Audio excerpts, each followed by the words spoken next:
Buenas noites. Vão dando aí o feedback do áudio. Boa noite, meu velho. Vão dando feedback aí, se estão ouvindo bem, se está tudo tranquilo. Eu ia inclinar mais o celular, só que ele vai cair se eu fizer isso, então desculpa aí. E aí, meu bem? Beleza, meu bem? Tô falando com o Felipe. Não, vai ser tranquilo, vai ser tranquilo.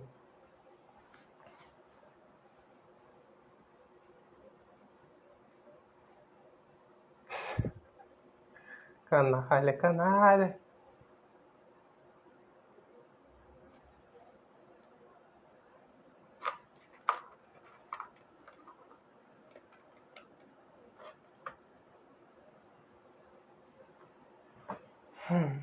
E aí, todo mundo ouvindo tranquilo?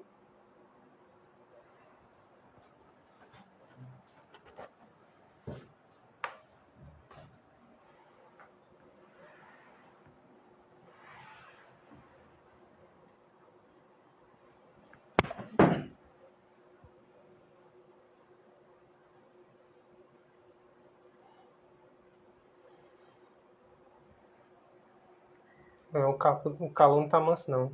É capaz de eu começar a tossir, quer ver?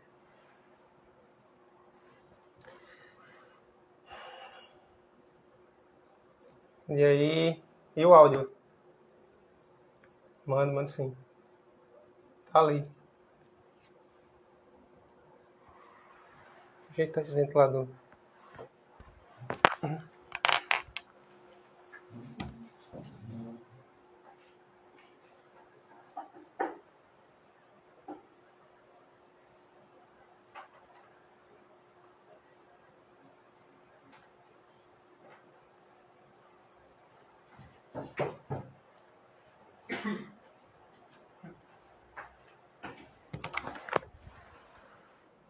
Tá ótimo, bem. É nóis.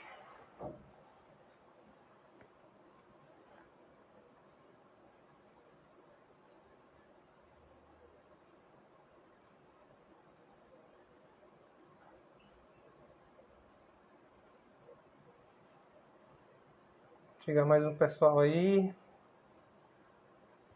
Nós começa. Boa noite a todo mundo. Tá entrando.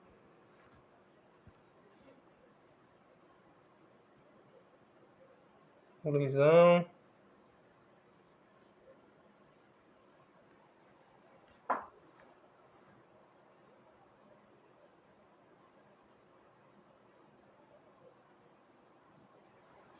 Altinho.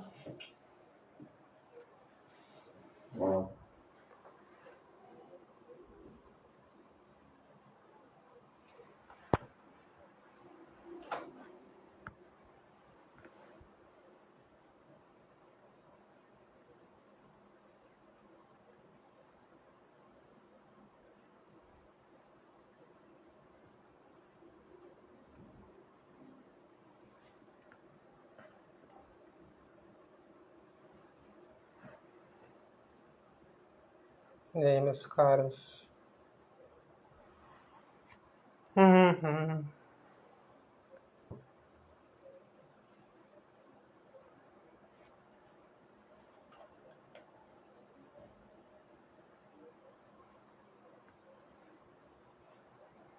Grande Luiz.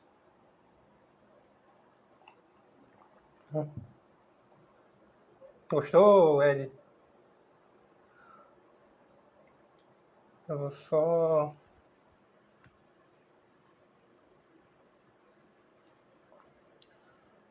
A oração de São Tomás de Aquino.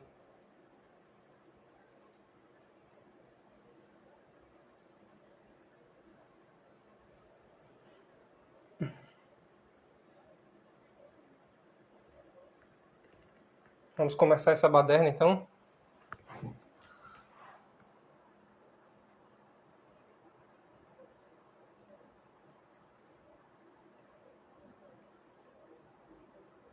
Vamos lá.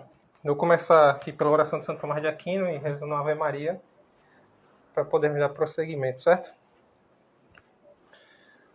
Em nome do Pai, do Filho e do Espírito Santo. Amém.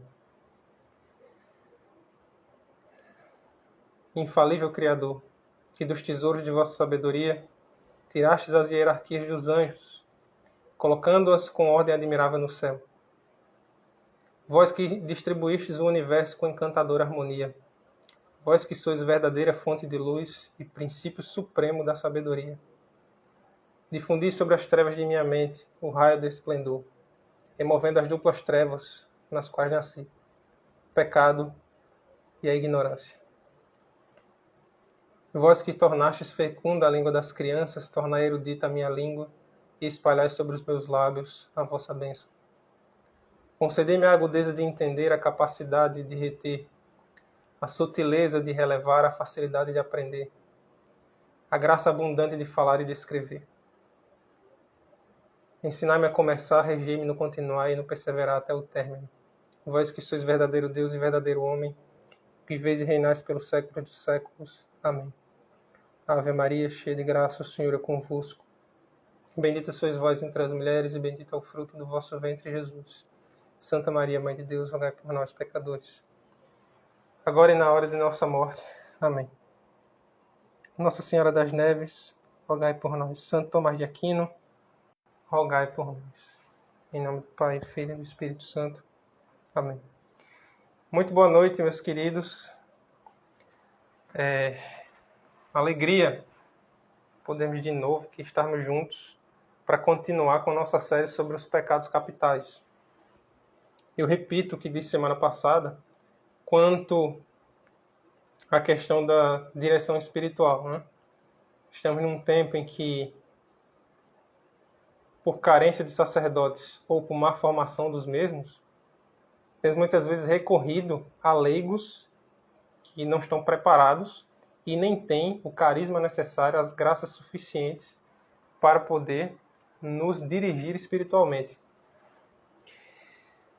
Em situações muito específicas, né, extraordinárias, isso pode ser feito. Mas isso não pode ser banalizado, certo? Então, o intuito aqui não é tentar dar algum tipo de direção.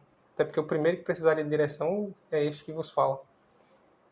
Mas sim, divulgar um pouco do que a igreja diz a respeito e de como a temática que vamos tratar hoje, que é a inveja, foi tratada, enfim, na literatura, em vários exemplos que eu vou trazer aqui à guisa de ilustração, certo? Então, peço que vocês deem um feedback, qualquer coisa, se o áudio ficar ruim, e, enfim, se tiverem perguntas e eu souber responder, eu responderei. Caso não saiba, eu me comprometo a depois fazer stories, alguma coisa assim, para responder, certo?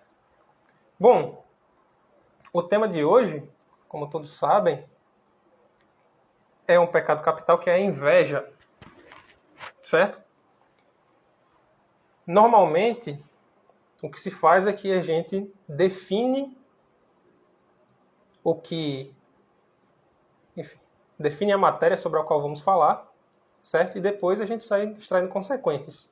Mas eu vou fazer umas ilustrações aqui, recorrer a algumas ilustrações, já para mais ou menos dar certas pistas, e aí vou arrematar com o pensamento de Santo Tomás, o ensinamento de Santo Tomás a respeito, que ele compendia e dá, por assim dizer, dá uma definição muito apropriada, muito precisa do que significa, do que seja a inveja, certo? Bom, como eu disse, todos nós temos ideia do que seja inveja. Se nós pegarmos a última tragédia de Shakespeare, Coriolano. Coriolano, ele era um guerreiro patrício, valentíssimo, que servia a Roma. O defeito do Coriolano é que ele era impiedosamente orgulhoso.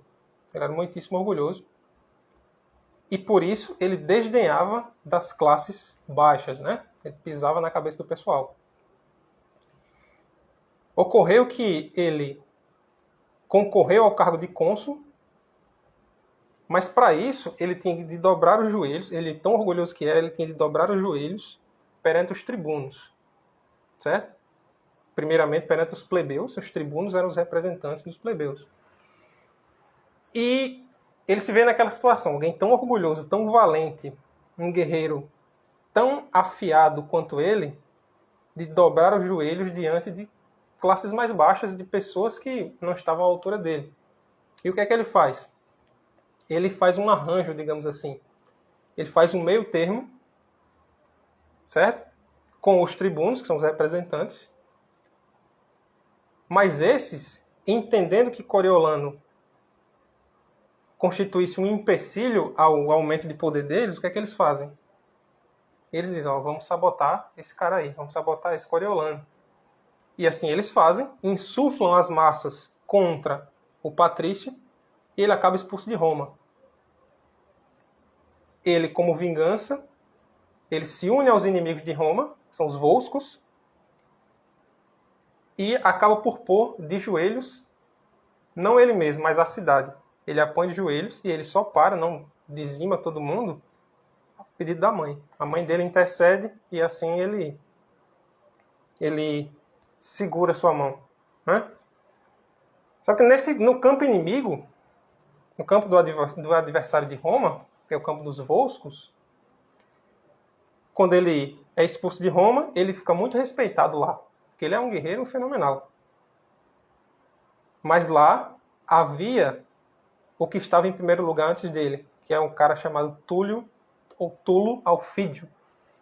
Tulo Alfídio fica enciumado com Coriolano, inveja a popularidade dele, porque antes ele era o primeiro. Quando Coriolano chega, indiscutivelmente, Alfídio se torna o segundo. E assim ocorre. Ele não suporta estar em segundo lugar, mostrando também como ele é orgulhoso. E, enfim, o texto se desenrola. Para não dar mais spoiler no texto de Shakespeare, né? Que tá aí Mas, enfim, para recomendar a leitura. O que é que eu quis dizer com isso? Por que eu trouxe esse texto? Porque Coriolano, ele, como todo orgulhoso, era inflexível. O orgulhoso é aquele que não aprende. Certo? Ele é impermeável a qualquer aprendizado. Isso, sem dúvida, é o pior dos defeitos que uma pessoa pode ter. Mas o que eu quero ressaltar é esse aspecto. É o caráter intolerável numa sociedade podre ou numa alma moralmente podre de conviver com a virtude. Conviver com o virtuoso. A virtude é aquilo que pode ser invejado. De Santo Isidoro chega a dizer isso, um texto.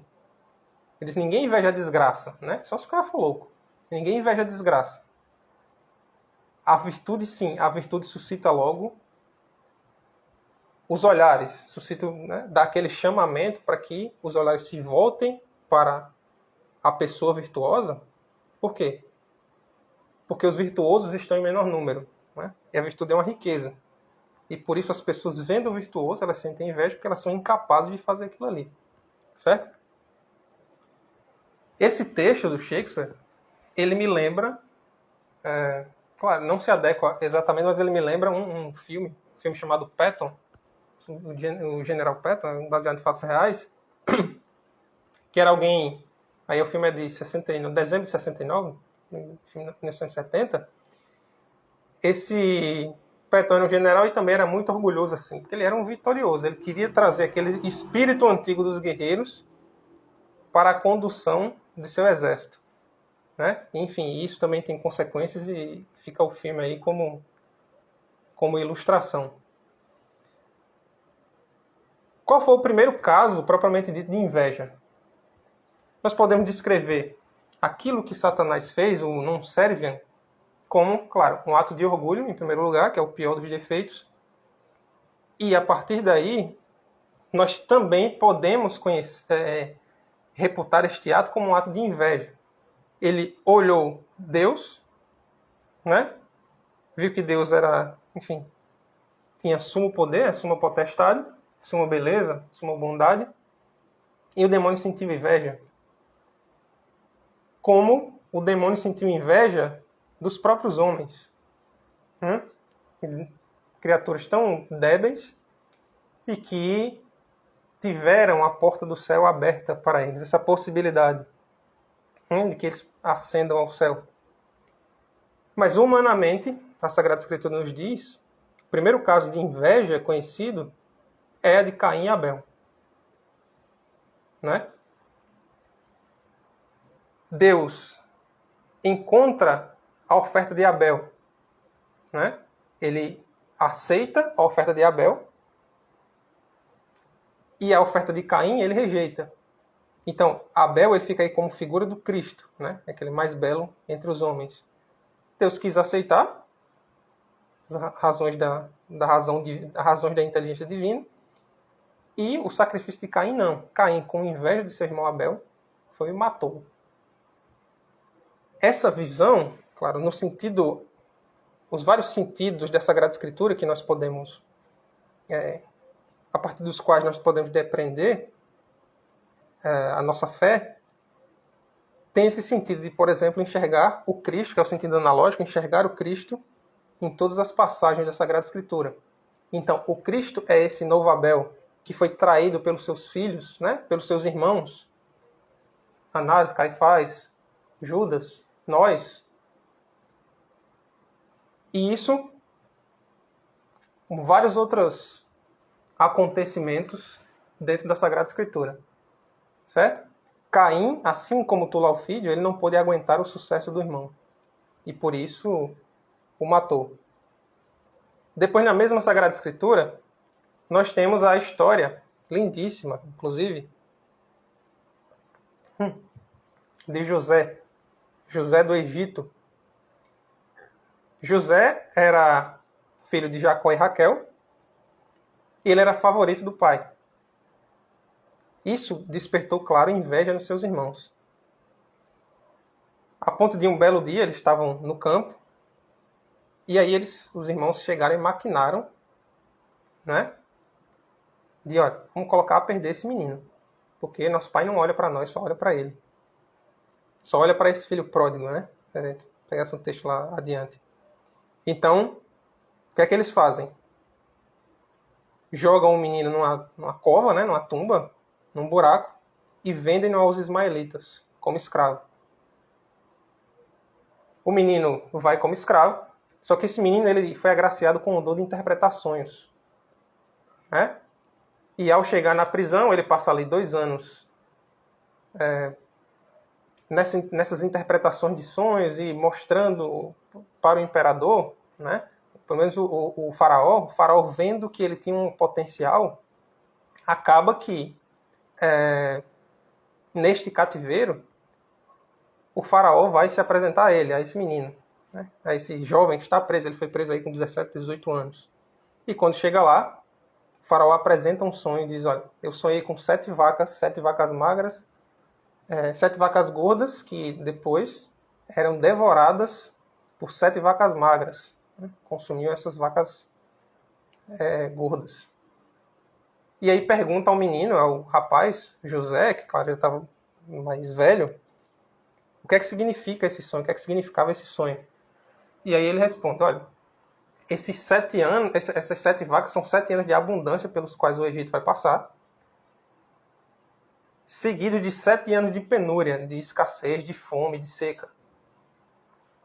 O faraó fica espantado com aquilo ali, e não só tira o menino do cárcere, o rapaz do cárcere, como acaba dando para ele um título, digamos assim, de governador do Egito.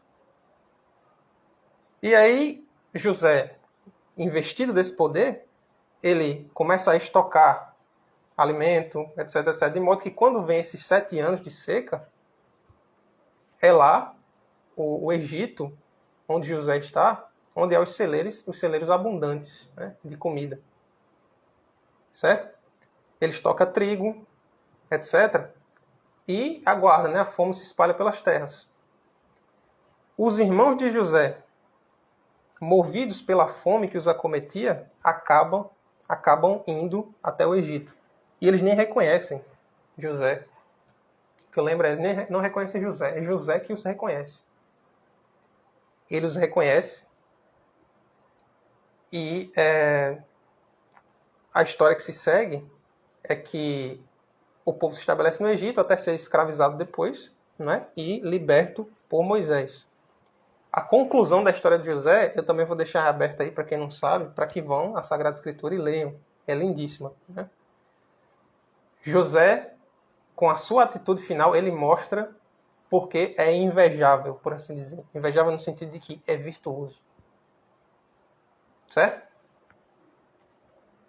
Depois, nós temos, em outros textos já... Bom, primeiro nós temos Nosso Senhor Jesus Cristo, a análise sobre a vida de Nosso Senhor e sobre a pregação dele, a vida pública e a vida privada, que são análises a partir da beleza de Cristo. E até do Cristo crucificado. Como ele era belo. Por que ele foi crucificado? E uma das análises diz, porque ele suscitava inveja nos homens. Ou seja, ele era tão belo, mas tão belo, e é próprio da virtude e da beleza desvelar a feiura e a imoralidade no outro. Por isso ele tão belo passou a fazer as pessoas que estavam ao redor refletirem. O próprio Dostoiévski, que depois vai retomar essa temática no seu Príncipe Mishkin, né? no livro O Idiota. O Idiota é uma mistura aí meio que de Dom Quixote e de Cristo, certo? E que também é perseguido por ser belo. Porque ele, sendo belo, novamente, desvela a maldade que há nos outros. Certo? Vários defeitos que nos acometem, nós até dizemos às pessoas, né? Nós confessamos. Só que, quando nós falamos da inveja, dificilmente nós revelamos para as pessoas. Né? A pessoa diz, eu sou bem orgulhoso, eu sou isso, sou aquilo. Mas é difícil as pessoas dizerem assim, eu sou invejoso. É muito difícil. Né? Em outros textos, por exemplo, na Divina Comédia, de Dante, Dante coloca os invejosos no segundo pavimento do purgatório. O purgatório é uma montanha, certo? E ele coloca os invejosos nesse segundo pavimento. Está lá no canto 13. Canto 13. Tá vendo? Esses invejosos que estão no segundo pavimento, por que estão no segundo? Porque, claro, é uma relação decrescente, né? Quanto mais baixo, mais próximo do inferno. Então, no primeiro pavimento estão os orgulhosos, no segundo estão os invejosos. E os invejosos, eles estão com os olhos cheios de arames. Certo? Os olhos deles são cozidos com arame. E por quê? Porque a inveja, vindo do termo invidere, tem uma relação com o ver. Se eu não sei que o outro tem determinado bem, eu não consigo invejar. Né? Ou seja, tem a ver com ver. Videre, ver. Há várias discussões a respeito da tradução de inveja. Né? Mas é isso, esse olhar penetrante e esse olhar que fica circundando o outro. Né? Querendo extrair, e não por acaso nós temos a expressão mal olhado para o invejoso. Certo? Portanto, isso perpassou a literatura, né? E até hoje, certamente, muitos escrevem sobre isso. E o que é interessante, a inveja, ela, já adiantando um pouco, ela é a dor, né, que um outro sente, não porque ele deseja algo, mas porque outras pessoas têm. Né? É relacionado ao sentimento de querer, de tirar, de destruir aquilo que é de outrem. Aristóteles também, ele via um sentido muito específico para a inveja que tinha a ver com a emulação, e eu não vou entrar nesse sentido aqui. Mas você vê, tem outros filósofos, por exemplo, até maus filósofos. Há um mau filósofo que diz assim que a inveja né? Ela se opõe ao detentor dela mesma. Ela se opõe ao invejoso, e aqui ele está sendo sábio nisso, porque ela nos desencoraja a ver o nosso bem. Porque esse nosso bem fica ofuscado pelo bem do outro. Né? E ele também via a ingratidão como se fosse um derivado da inveja. Certo? O ingrato, de certa forma, ele é invejoso. Por quê? Porque aquele que lhe dota de um bem, ele é capaz desse bem e eu não sou. Né? Então, diz, não fez mais do que a obrigação. Muitas vezes pode se esconder aí embaixo exatamente essa minha incapacidade. Eu fico com raiva dessa minha incapacidade de produzir aquele bem para mim mesmo e para os outros. E por isso eu sou ingrato. Certo? Anotou isso aí. Invejoso coloca mal olhado em quem inveja. O cara tem que andar com...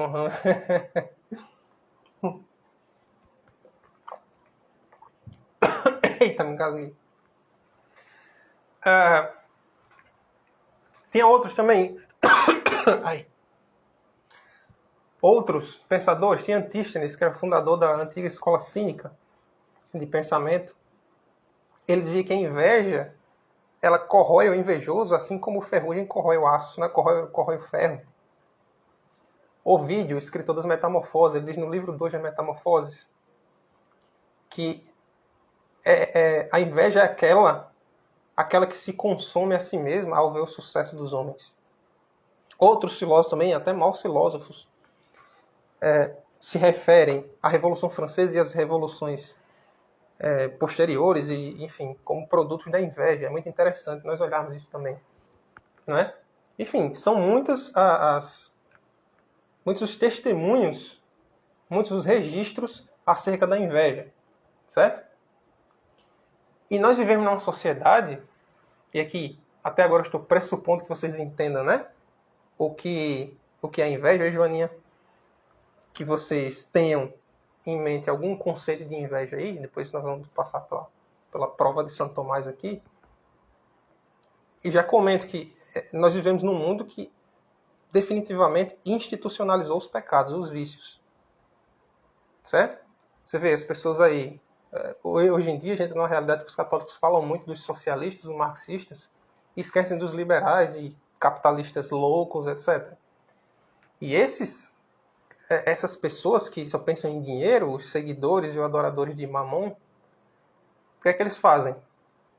Eles jogam com nossas emoções, com as emoções da população a fim de gerar lucro. Né?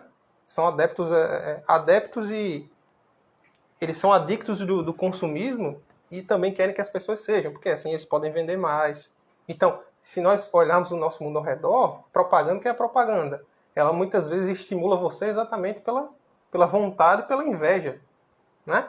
Passa, por exemplo, determinado carro na TV, só falta você comprar, tem facilidade aqui, você não pensa nem no futuro e você começa a fazer loucuras financeiramente falando, porque o amanhã só a Deus pertence, não é? A gente pensa assim, e por isso a gente aposta no futuro e sucumbe à inveja a partir disso.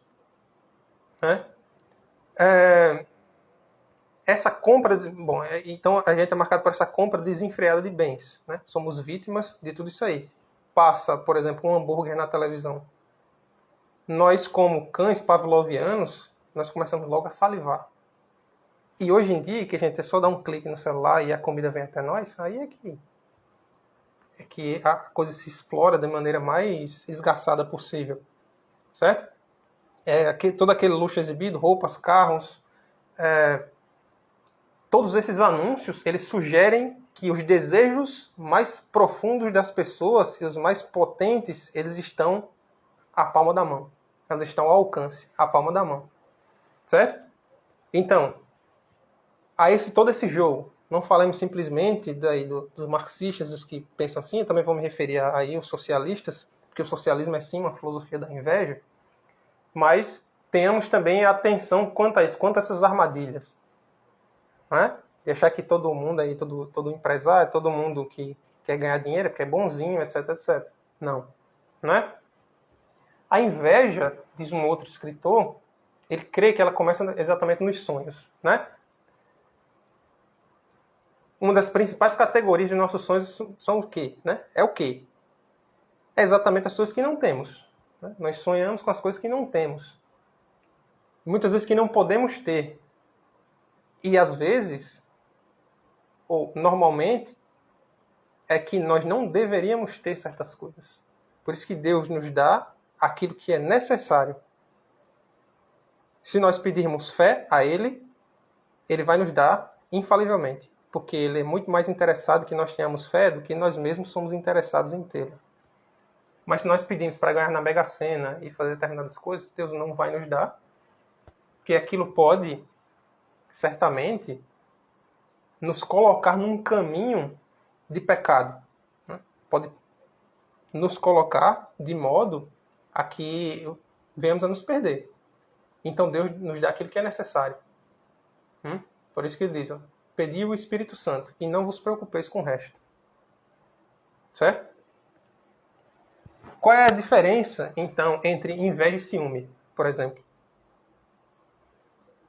O ciúme é algo relacionado ao que você tem. Eu tenho ciúme daquilo que eu tenho. Né? Tem esse livro aqui. Só, isso aqui é meu e tal, eu tenho ciúme. Pronto. O invejoso, ele não tem o bem, né? Aquele bem que é invejado por ele. Muitas vezes, quando ele obtém este bem, o que ele faz? Ele mesmo assim dá um jeito de destruir esse bem no outro. Então, essa basicamente, assim, de maneira muito en passant, muito superficial, essa diferença entre ciúme e inveja. Né? O ciúme nem sempre é pejorativo. Né? Estou falando de um ciúme saudável no sentido de zelo. No sentido de zelo. Aí sim, está também na Sagrada Escritura, que Deus é Deus ciumento. Ou seja, Ele é aquele que tem zelo. Por quê? Quem ama tem zelo. Quem ama quer o bem do objeto amado. Quer que ele evolua, quer que ele cresça. E claro, quer o máximo do crescimento, que é alcançar a vida eterna junto de Deus. Certo? Até aí, tudo tranquilo? Todo mundo entendendo bem? Uma outra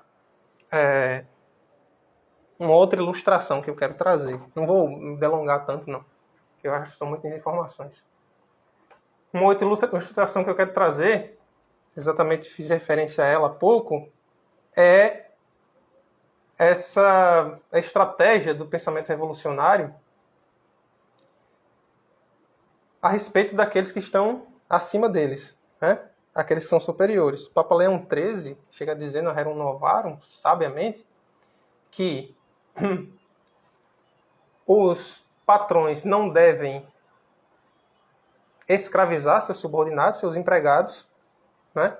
Mas os empregados também não devem compactuar com erros, um erro socialista, por exemplo, de modo a entender que os patrões são sempre usurpadores, exploradores e querem só gerar lucro e não pensam no bem-estar deles.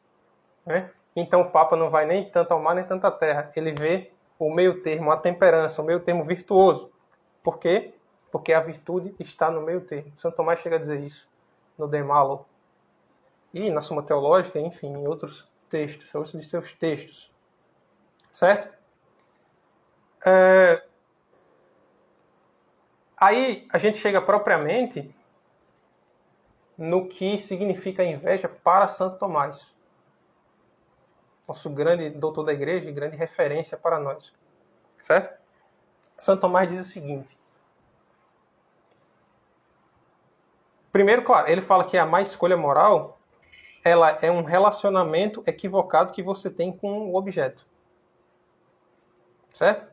Então, se eu devo ter um relacionamento X com, por exemplo, a vida, o direito à vida. Aquele relacionamento que é adequado para o direito à vida pode não ser aplicado em outro objeto. Porque se trata de outra matéria. Certo? Mas aí ele diz, a partir disso, a inveja é um pecado, portanto? Sim. Por quê? Porque a inveja ela se opõe a um bem. E aquilo que se opõe a um bem é o quê? É o mal, naturalmente. Certo? Aí ele vai dizer, vai caracterizar propriamente a inveja. O que é a inveja?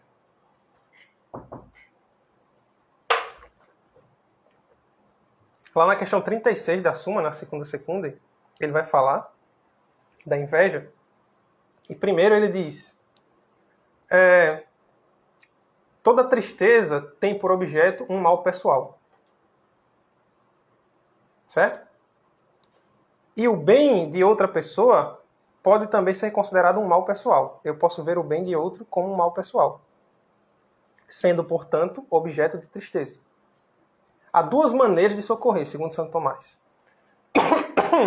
A primeira é que nós nos entristecemos pelo bem do outro. Por quê?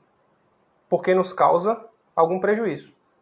Então, por exemplo, o meu inimigo é promovido, ganha mais possibilidades de me combater e de acabar comigo. Se eu fico triste com isso, eu estou sendo invejoso? Não. Não necessariamente. Certo? Essa é a primeira forma de socorrer. De ficar triste pelo bem, digamos assim, pela ascensão do outro. Eu simplesmente estou triste por quê? Porque meu inimigo vai ter mais poder sobre mim. Isso não é propriamente inveja. Mas aí há o segundo sentido. E é aqui que se descreve a inveja propriamente dita. A inveja é um vício oposto à caridade. E como ela se define? Ela se define, aqui eu perdoem o meu latim, né? Mas Santo Tomás define a inveja como bonus alterius estimatur ut malum proprium. Ou seja, o bem do outro é estimado como mal para mim. Aquilo que é bom, aquilo que o outro ganhou, aquele bem no qual a vida do outro está inserido, né? Aquele bem que toca a vida do outro é visto por mim como um mal. Eu me entristeço com aquilo. Né? Então, o invejoso lamenta, ele se entristece pelo bem do outro porque ele considera que esse bem diminui a sua glória, a sua excelência. Eu me sinto diminuído pela ascensão do outro. Certo? E aí está a inveja. Porque a inveja é a tristeza pelo bem do outro. Certo? Pelo bem do outro nesse segundo sentido. Como eu falei, se esse bem do outro é, de fato, objetivamente, para mim, um mal, como o inimigo ganhando mais poder sobre mim, né? Se eu sinto tristeza pelo bem do outro, porque ele tem mais poder e esse poder me coloca em risco, eu não estou sendo necessariamente invejoso. Mas quando aquilo é um bem objetivo e não vai me fazer mal objetivamente, então eu estou sendo invejoso. Certo? A inveja, ela é um problema que não atinge aquele que tem a virtude da magnanimidade. Quando você pergunta às pessoas, você quer ser santo? A pessoa, sim, eu quero ser santo. Você quer ser um grande santo? Aí a pessoa diz, não, porque se eu quisesse esse negócio de ser grande santo, eu estou sendo orgulhoso. Negativo. Por quê?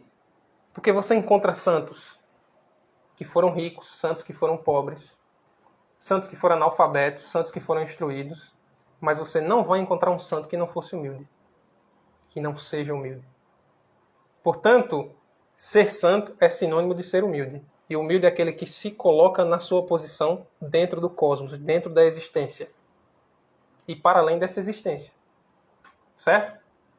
Portanto, você querer ser um grande santo é necessariamente você dizer, eu quero ser humilde. Portanto, é o contrário do orgulho. Então, a virtude da magnanimidade, segundo Santo Tomás, é isso. É você buscar aspirar às coisas maiores, às coisas magnânimas. E aquele que se pauta pela magnanimidade, aquele que busca aquilo que é magnânimo, ou seja, que é mais magnânimo para nós, a santidade. Ele não se perde em mesquinharias, em coisas pequenas. E por isso ele não pode ser invejoso. Por quê? Porque ele entende, como dizia Santo Agostinho, que se os bens materiais eles são finitos, são limitados, se eu tenho esse livro aqui e alguém tira ele de mim, realmente eu tive o livro subtraído, né, eu tenho de comprar outro, os bens espirituais eles funcionam numa lógica invertida. Cada vez que você espalha um bem espiritual, ele não se retrai, ele não é subtraído, mas ele se difunde, ele se multiplica. É próprio dos bens espirituais se multiplicar. Por isso que o magnânimo, ele aspira a bens espirituais, aos bens maiores, aqueles que vão elevar a sua existência. E por isso ele não vai se perder em bens materiais. É claro, você pode dizer, não, você pode ter uma inveja espiritual. Sim, mas aí já é outro problema, né? Aí você se você tem inveja espiritual, você não está sendo magnânimo. Certo? Então, o magnânimo é aquele que não pode ser invejoso, de maneira nenhuma. Ele não olha para as miudezas dos outros. Ele está olhando para si mesmo e onde ele pode alcançar. A inveja e a filosofia da inveja e as ideologias revolucionárias estão empapadas disso. O que é que ela quer fazer? Não podendo ascender onde o outro está, aquele que é virtuoso está, ela quer trazê-lo para o mesmo nível. Então eu vejo São Padre Pio com os estigmas, com os milagres a granel, né? Milagres e mais milagres, sendo operados por Deus mediante ele. E eu, o que é que faço? Não. Padre Pio tem de ser no meu nível aqui. Vou baixar. E com isso eu estou confundindo igualdade com justiça. Esse é o grande problema. Confundir igualdade com justiça. Se alguém trabalhou 12 horas e recebeu aquele dinheiro, né, eu chego agora e digo, não, eu quero a mesma coisa. Isso inclusive está numa das parábolas da Sagrada Escritura. Né? Diz, eu quero a mesma coisa. Entendeu? Por quê? Porque a gente tem que ser igual. Sim, mas o outro trabalhou mais do que você. Você sendo igualitário nesta situação, você estaria sendo injusto. Certo? Portanto, não confundir isso. O que é justiça, diz São Tomás, é dar a cada um aquilo que lhe é devido. E eu costumo dizer, e se um louco, um celerado, tiver uma arma, comprar uma arma, e ele for pego por algum, enfim, pela polícia, pelas autoridades constituídas, e aí eu devo devolver a arma dele? Porque justiça não é dar a cada um o que é devido? Veja bem a sabedoria de Santo Tomás. É dar a cada um o que é devido. E naquele momento é indevido que aquele louco esteja munido daquele armamento. Mais ainda, a propriedade privada ela deve estar submissa ao bem comum. Esse é outro erro liberal que tem sido introduzido nas cabeças dos católicos brasileiros e que nós devemos combater. Né? Toda vez que nós falamos assim de dividir os bens ou então que o bem comum está acima do privado, as pessoas dizem isso é socialismo. Não, de maneira nenhuma. Isso é a doutrina social da igreja. Por quê? Como é que você pode dizer se um bom cristão, aquele que ama, quando você tem apego, você junta nos seus celeiros, né? Você tem um apego enorme, como também diz o Evangelho, aos seus bens, e seu irmão está ali, passando fome, morrendo, e aquele irmão é infinitamente mais precioso, muitíssimo mais precioso do que seus bens, e você vê o seu irmão morrer e você não quer fazer nada. Antes que esses bens sejam teus, esses que estão em teu poder, eles são de Deus. Porque se Deus não te desse a vida, a respiração, a possibilidade de levantar-se da cama para trabalhar por eles, você ia fazer o quê? Né? Então você diz, Deus, esses bens são meus aqui. Ele diz, então me dê a sua vida, porque ela é minha, né? Ela é minha. Não por acaso, quando nós vamos lá dar o dízimo, como é que se chama? Devolver o dízimo. Devolver. Por quê? Porque nós estamos dando uma parte daquilo que Deus, com o qual Deus nos agraciou. Certo? E aqui, já para caminhar para o encerramento, portanto, creio que está claro, né? Santo Tomás diz que o invejoso é esse que sente tristeza pelo bem objetivo do outro, e ele quer igualar ou superar a glória do invejado. Certo? E aqui tem outro ponto fundamental que ao qual Santo Tomás chama a atenção, que é o seguinte. nós não temos, normalmente, a não ser que seja louco, ele diz, nós não temos inveja daqueles que estão muito distantes de nós. Olha a sabedoria. Ele diz, um homem do povo não inveja um rei, porque ele sabe que nunca pode ser um rei. Nós não invejamos aí, financeiramente, por exemplo, o dono da Amazon. Por quê? Porque, gente, é um negócio tão distante, entendeu?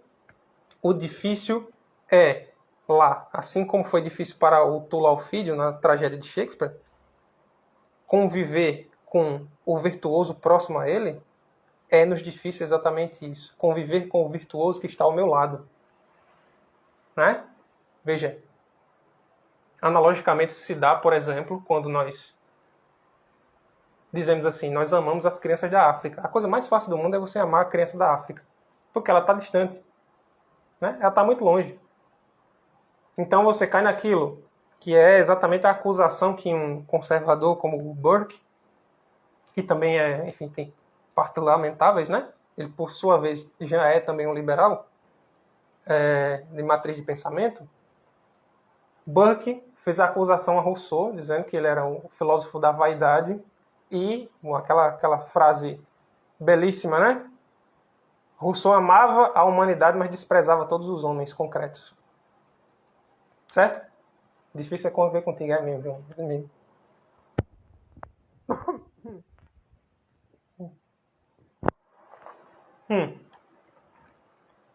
Então é isso. Conviver com o virtuoso ao nosso lado é o nosso grande desafio. No caso de Coriolano, ele era alguém com defeito capital, né? Um defeito terrível. Orgulho, como eu disse, é um vício supracapital. Porque é a mãe dos outros vícios. Né? Mas, enfim. E eu aqui já caminho para o encerramento mesmo, ainda trazendo o que Santo Tomás diz a respeito das filhas da inveja. A partir da inveja decorrem uma série de filhas, vícios próprios, ou como que sintomas da inveja. Né? E é belíssimo o que ele diz. É realmente espetacular. Quais são as filhas da inveja, segundo Santo Tomás? Ele diz, no processo da inveja, há algo como que um início, um meio e um fim. E aí na Suma Teológica, na questão 36 ainda, eu falei de Demalo antes, né? Enfim, e também falei da Suma, na mesma questão 36, sobre a inveja, Santo Tomás diz que há esse começo, meio e fim. Certo? E ele diz, no início, alguém se esforça, veja a escadinha, né? No início, alguém se esforça para diminuir a glória do outro. Se esse esforço é secreto, Santo Tomás chama de murmuração, murmurácio. É ali no pezinho da parede. Entendeu? Você começa, olha, isso aqui, ó, tá... Esse cara tá fazendo isso, ele ganhou aquilo ali, mas aquilo ali deve ter safadeza por trás, etc, etc. Se você se esforça para diminuir a glória do outro em público, aí já não é mais murmuração, mas é propriamente a detração, a difamação. Isso é tão fundamental que, diz Santo Tomás, toda pessoa ela tem direito a uma boa fama, porque sem a boa fama ela não vive socialmente. Então é muito grave, veja, e aqui vai nos doer, certamente. Inclusive os políticos têm direito a boa fama, hein? Eles têm direito a boa fama. Então nós devemos ser benevolentes. Não começar logo, nem ser pessimistas, nem ser otimistas, mas sermos realistas. Ou seja, não ficar sempre pensando que aquilo é tudo por safadeza sempre, insuflando esse clima de desconfiança mútua. Certo? Então, as pessoas têm direito à boa fama, sem a qual elas não vivem socialmente. Daí é a gravidade da difamação. Tanto da murmuração, mas mais ainda da difamação. Que a difamação ela mata socialmente o indivíduo. E como é que a gente quer que ele permaneça de pé e se converta, etc., se ele não consegue mais viver? Não é? Por isso que Santo Tomás fala da miséria, né? Diz a pobreza é algo até virtuoso, tá? Mas a miséria ela impede o homem de... Porque ela deve ser combatida, né? Porque a miséria ela impede o homem de rezar, ela impede o homem de se ocupar das coisas que são mais importantes, porque ela está querendo comer, né? Então, atinarmos com isso a gravidade da difamação, certo? Mas ele continua falando. Ele fala agora, isso foi o início, ele fala do meio, né? Ele diz, ó, o meio consiste em alguém que, visando ainda diminuir a glória do outro, consegue diminuir essa glória. E se ele faz isso, ele tem uma satisfação com a dificuldade na qual ele colocou o outro. Certo? Esse aí, o terceiro passo. Ele consegue diminuir a glória do outro e ele se sente satisfeito com aquela dificuldade. Se ele não consegue diminuir a glória do outro, então ele tem uma decepção com a prosperidade alheia. A prosperidade do invejado. Eu não pude derrubar o invejado, portanto, eu me decepciono com essa felicidade dele. E, no fim, no termo disso, né, essa é a dinâmica da coisa, está o ódio propriamente dito. Certo? Odiar o outro e começar a planejar coisas para derrubá-lo, etc, etc. Mas, se a gente pensar na escadinha, como é que a gente pode colocar essa escadinha das chamadas 5 filhas da inveja, segundo Santo Tomás? Primeiro degrau é a murmuração, pé de parede. Segundo degrau é a detração, propriamente dita, como eu disse. No terceiro degrau é um ódio, que aí já começa. Veja, nós já começamos de coisas...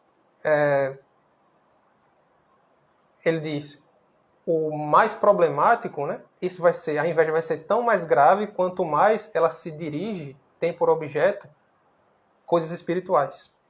Então, se você quer que o outro morra, tem uma gravidade. Se você quer que o outro se perca eternamente, às vezes há a possibilidade de que um malfeitor... isso é muito difícil também dizer, né? Mas às vezes há sim a possibilidade de alguém querer a morte de um malfeitor, por exemplo, porque ele está impedindo a sociedade de prosseguir.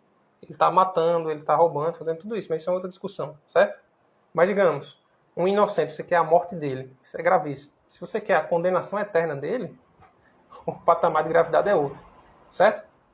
Então, o terceiro degrau aí, desse terceiro filho da inveja, é o ódio.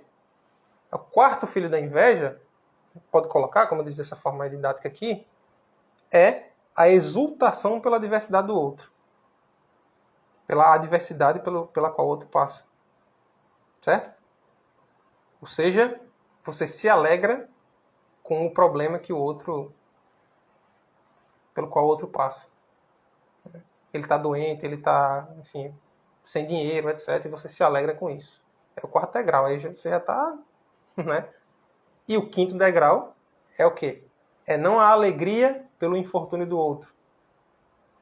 Não a exaltação pela adversidade do outro. Mas o contrário. É a aflição pela prosperidade alheia. Certo? Esses são os 5 filhos da inveja. E como é que nós combatemos essas filhas? Se eu dizer basicamente, como eu disse, não sou e nem pretendo ser diretor espiritual. Mas nós combatemos essas filhas da inveja. Lembrem, como é que nós combatemos os vícios? Exercitando as virtudes que lhes são contrárias. Qual é a virtude que é contrária à inveja? A caridade, né? Como eu falei. Certo? A magnanimidade ela se opõe à inveja, como eu disse, mas enfim. Mas propriamente a inveja se opõe à virtude da caridade. Porque o magnânimo, ele é caridoso. Certo? A magnanimidade está aí, no meio da caridade. Então o que é que nós devemos fazer? Para combater a inveja, nós devemos fazer caridade. São atos de caridade. Então, eu penso mal do outro, eu vou e exercito a virtude contrária. Eu disse, não, eu vou fazer caridade para ele. Ao invés de pensar mal dele, eu vou rezar por ele. Pela salvação, pela conversão dele. Isso é basicamente como nós combatemos a inveja. E aí, eu encerro aqui com um texto que é muito conhecido, só para ilustrar que Porque nós não devemos ter inveja. Deus nos dotou de várias capacidades, cada um na sua capacidade, isso o apóstolo Paulo diz brilhantemente. E nessas capacidades nós somos chamados a ser dele. Uns sendo sacerdotes, outros sendo pai de família, né? Outros sendo professor, outros sendo lavrador, assim vai. Certo? O caridoso se alegra pelo bem do outro. Isso mesmo, né? Isso mesmo. Né? Então, nós somos chamados a refletir, inclusive, essa multiplicidade de riquezas que estão na criação, né? E que são as riquezas do próprio Deus. Essas riquezas se expressam exatamente pela diversidade de dons. Então, esse poema, esse texto aqui, que é um texto muito conhecido na literatura brasileira, fala exatamente dessa diferença, né, de dons, que é o célebre texto Círculo Vicioso. Acho que todo mundo aí, muitas pessoas conhecem. Né? Fala exatamente da inveja. Aí. E diz assim: bailando no ar, gemia inquieto o vagalume. Quem me dera que fosse aquela loura estrela que arde no eterno azul, com uma eterna vela. Mas a estrela, fitando a lua com ciúme,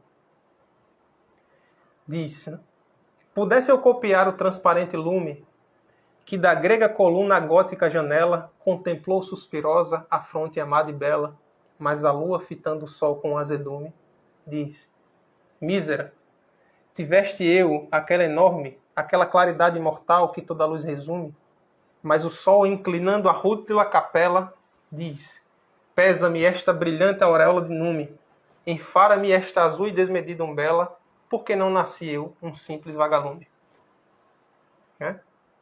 Às vezes, claro, nós não devemos nos alegrar, às vezes dizer assim, você está com determinada coisa, mas fulano de tal está pior do que você. Sim, porque eu devo me alegrar porque fulano de tal está pior, né? Mas é claro, é porque nós, o que se compreende aí, é que nós, como seres muito gregários que somos, nós quando ficamos isolados com um determinado mal, ou até um determinado bem, né, nós olhamos com estranheza, porque passamos por incomuns ali. Então, quando a pessoa diz, tem gente que está pior do que você, é claro, querendo instigar você a dizer, você não chegou no fundo do poço, entendeu? Há problemas, esse seu problema, você pode lutar contra ele, pode resolver. Como aquela pessoa que está lá no fundo do poço, não existe fundo do poço de verdade, a não ser o fundo do poço do pecado, que nos condena eternamente, essa pessoa também pode ascender, ela pode melhorar, certo? Então, paremos de invejar essas virtudes alheias, porque não sabemos aquilo que as pessoas amam e aquilo que as pessoas detestam. Sejamos gratos pelos dons que nos foram dados, acumulados por Deus.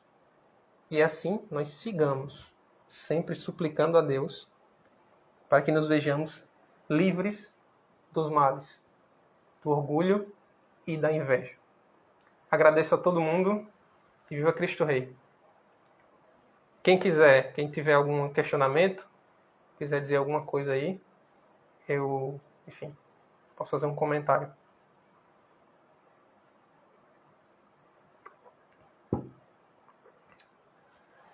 E aí, alguma coisa?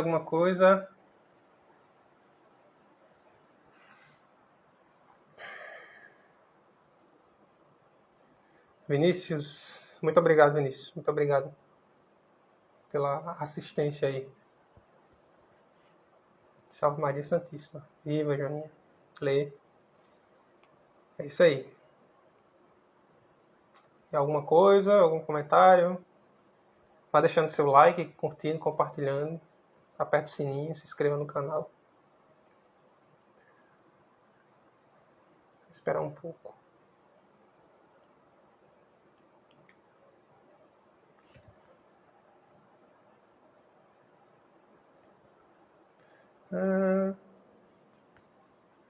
Salve Maria, meu querido Rodrigo. Eu que agradeço. Eu que agradeço aí pela paciência de vocês e pela assistência.